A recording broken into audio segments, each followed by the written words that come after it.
Nu, kaimieti, turi gal kokių žinių? Aš jums papasakos tokią istoriją, kai vienas žmogus Plėpėsi, žuvies nepagausi.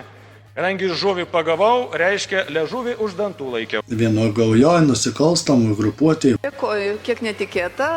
Ačiū, gerbiamas posėdžio pirmininkė. buvo visiškai pastumdėlis, visiškai žmogelis, kaip už nieką.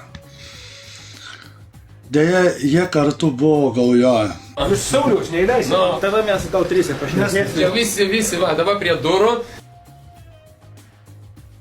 Na, spėkit, parašykite, tas žmogus iš tos gaujos vadeivos, kuris ten buvo neįvertytas, nu ir toks atstumtas, bet jis vis tiek buvo reikalingas. Palucko verslui suteikta valstybinė parama jau vadinama nebe interesų konfliktu, bet afera. Įspėkit, tas žmogus dabar ar sėdi už grotų, ar jis nesėdi.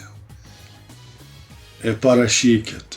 Paluckas melavo. Esą Palucko įmonių vadovai davė nurodymus, kad valstybės parama turi būti panaudota ne tai įmonei, kuri paramą gavo.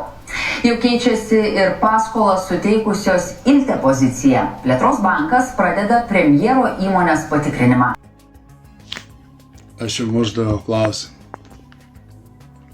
Mėginimas susijęti mano einamas pareigas su menama įtaka, skiriant kažkokį finansą, yra pritemptas samprotavimas. Visiškai teisingai, taip jis nesėdi. Jis protingai ėjo savo keliu.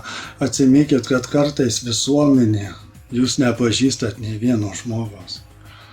Aš tokių žmonių pažinojau, kad jis visuomenė apsimetė tokiu žmogum, kad tu patikė, kad visuomenė jį labai gerai peikė tą žmogų, bet jisai savo keliu nuėjo, susikrovė ne vienus turtus, kapitalą susikrovė ir ant kitų įmonės aprašė ir jisai gyvena jam pohui, tas pats vienodai rodo.